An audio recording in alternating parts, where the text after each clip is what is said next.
Today we're here with Dave from MD Forming. How you doing, Dave? Not bad, Nathan. How you doing today? I'm good. Thanks for joining us.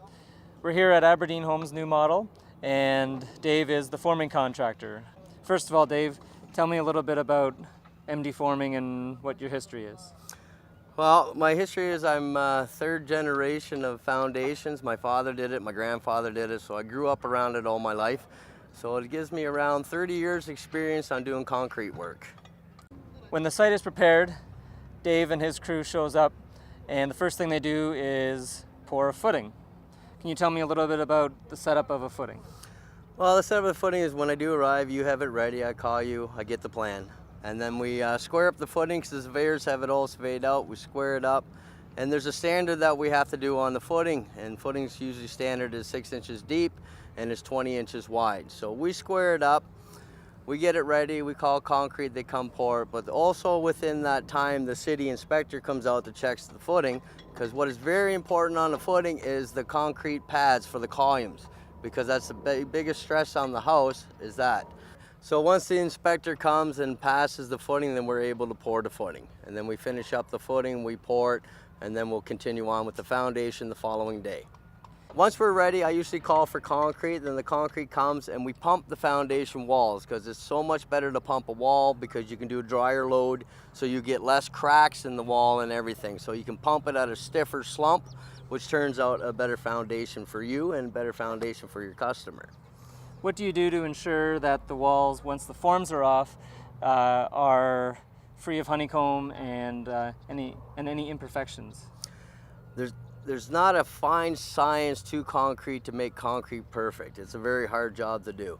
But the tips you learn over the years when you pour, to pour steady, like never stop pouring, keep the concrete moving all the time.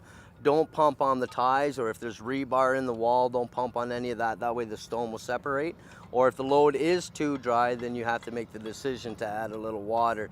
Just keep it all at a smooth slump. And if you're not sure, you can go down, we bang on the wall if we think there's a little honeycomb or anything like that. But normally pumping has saved so much time and has come out with a better foundation these days.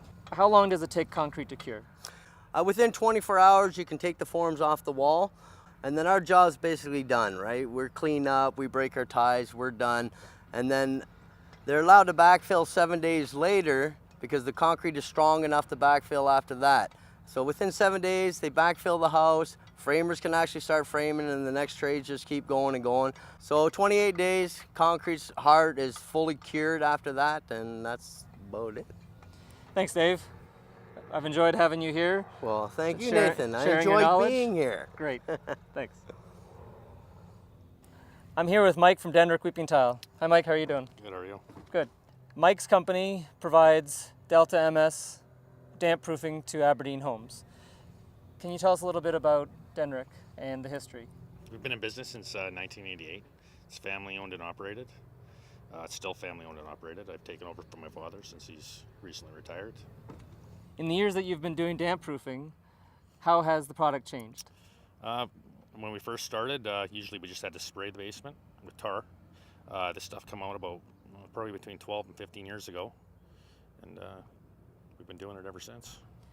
What is the advantage of the Delta MS over the tar system? The Delta MS system is better than the tar just for the fact that you never have any pressure against your wall. You have a 1/4 inch gap in behind, where before with just the tar, any pressure, it's all going to push into a crack, and that's where you're going to get water in your basement. So how is the Delta MS system applied to the foundation? As you can see, we nail our clips on, our fasteners. We will be coming through and put another one as a stagger. That'll help support it, and then we actually seal the top off as well. What do you seal the top off with? What material is that?